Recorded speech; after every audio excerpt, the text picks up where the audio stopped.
School college এবং ভার্সিটির অনেক ভাই বোনেরা প্রশ্ন করে থাকেন যে যারা মাদ্রাসার স্টুডেন্ট তারা কিভাবে পবিত্র কোরআনকে ধারাবাহিকভাবে পড়তে পারে এবং লং সময় এই পবিত্র কোরআনকে বুকে ধারণ করে রাখতে পারে। আমরা কেন আমাদের হাতে থাকা বইটিকে সে কোরআনের মতো পড়তে পারি না এবং ধারণ করতে পারি না? আপনাকে 3টি টিপস খেয়াল রাখতে হবে। আসসালামু আলাইকুম ওয়া রাহমাতুল্লাহি ওয়া বারাকাতুহু।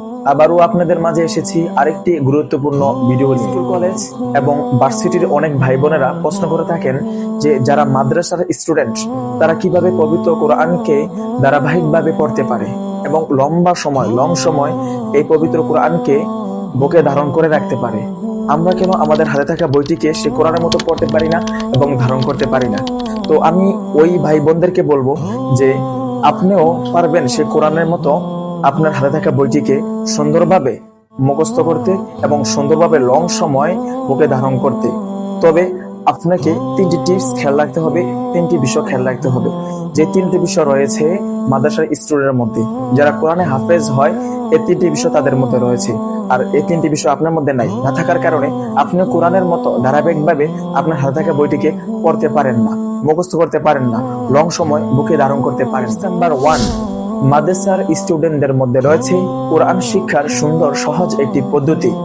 আপনিও যদি এই পদ্ধতিতে আপনার হাতে থাকা বইটিকে পড়েন তাহলে আপনিও আপনার এই বইটিকে কোরআনের মতো অতি তাড়াতাড়ি মুখস্থ করতে পারবেন এবং লং সময় আপনার বইটিকে বুকে ধারণ করতে পারবেন। তবু একটি কথা বলে রাখা ভালো যে কোরআন যেভাবে সুন্দর লাহানে মধুর সুরে পড়া যায়, আপনি কিন্তু আপনার বইটিকে এভাবে পড়তে পারবেন না, কারণ এটা কোরআনের একটি আলাদা বৈশিষ্ট্য।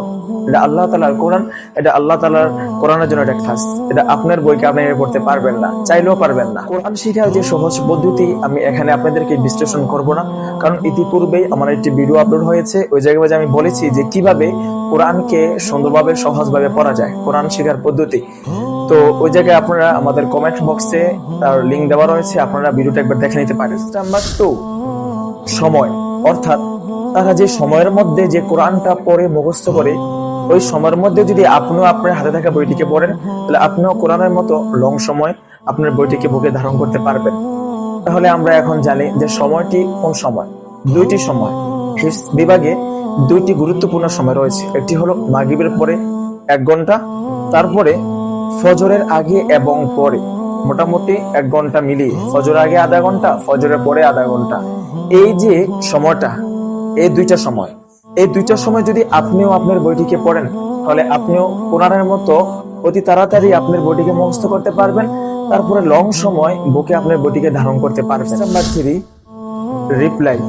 অর্থাৎ যারা হিফজ বিভাগে পড়ে তাদের পরিভাষাটাকে বলা হয় আমুখতা। অর্থাৎ তারা যখন অনেক পারা হয়ে যায়, তারা এই পারাটিকে মাসে একবার অথবা 20 দিনে বা 10 দিনে একবার হলেও এটাকে তারা রিপ্লাই করে, তারা এটার পুরোনোভাবে আবার ইয়াদ করে ওস্তাদকে শোনায়।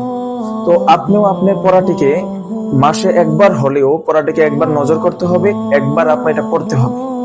এই 3টি বিষয় যদি আপনি খেয়াল রাখতে পারেন তাহলে আপনি আপনার বইটিকে অতি সহজে কোরআনের মতো মুখস্থ করতে পারবেন এবং লং সময় বুকে ধারণ করতে পারবেন। কোরআনকে হেফাজত করার দায়িত্ব আল্লাহ তাআলা স্বয়ং নিজে নিয়েছেন।